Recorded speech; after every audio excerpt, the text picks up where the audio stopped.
Hi friends, welcome to Sreeja healthy kitchen. இன்றைக்கி நம்ம சேனலில் ஈஸியாக செமன் டேஸ்ட்டில் சப்பாத்தி, பூரி, இட்லி, தோசை, சாதம் எல்லாத்துக்கும் ஏற்ற மாதிரி டேஸ்டான மட்டன் கிரேவியை எப்படி செய்கிறதுன்னு சொல்லி பார்க்கலாமா?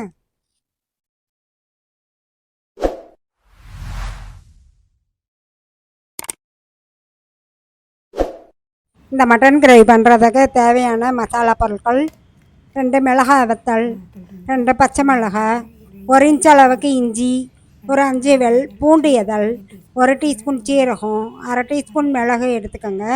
எடுத்துகிட்டு எதையும் வறுக்க வேண்டியதில் வறுக்காமையே பச்சையாகவே மிக்ஸி ஜாரில் போட்டு கொஞ்சம் மட்டும் தண்ணி சேர்த்து நல்லா நைஸாக அரைச்சி வச்சுக்கோங்க.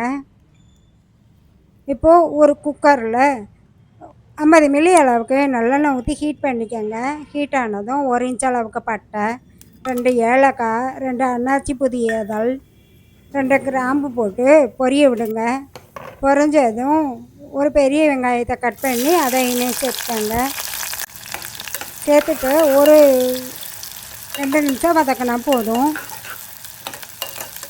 வெங்காயம் 2 நிமிடம் வதங்கினதும் ஒரு 350 கிராம் மட்டன் இல்லை அரை கிலோ கூட எடுத்துக்கிடலாம். கழுவிட்டு அந்த மட்டனை ஆட் பண்ணிக்கோங்க. மட்டனை போட்டு ஒரு 2 நிமிஷம் வதக்கி விடணும். மட்டனை ஆட் பண்ணதும் தண்ணி எதுவும் சேர்க்காமல் வதக்கி விடுங்க.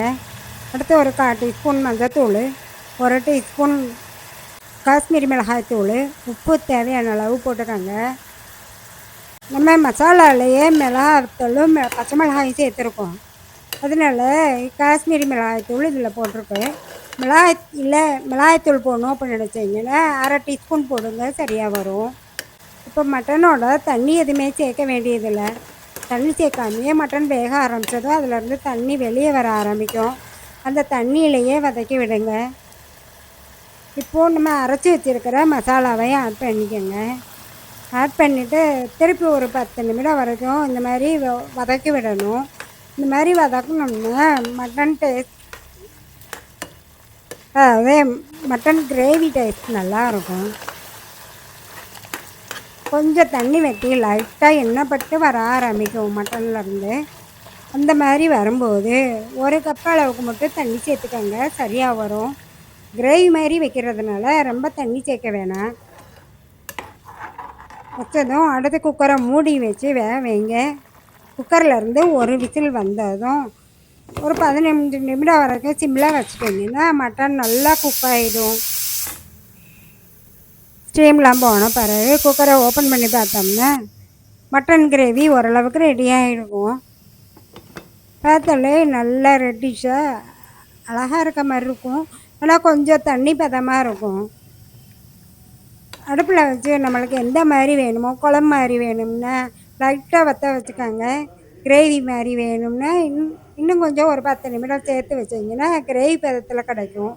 இல்லை சுக்கா மாதிரி வேணும்னாலும் நல்லா தண்ணி வற்ற வச்சிட்டோம்னா சுக்கா மாதிரியும் கிடைக்கும். இந்த மட்டன் கிரேவி சாதம், சப்பாத்தி, இட்லி, தோசை, பூரி எல்லாத்துக்குமே பொருத்தமாக இருக்கும்.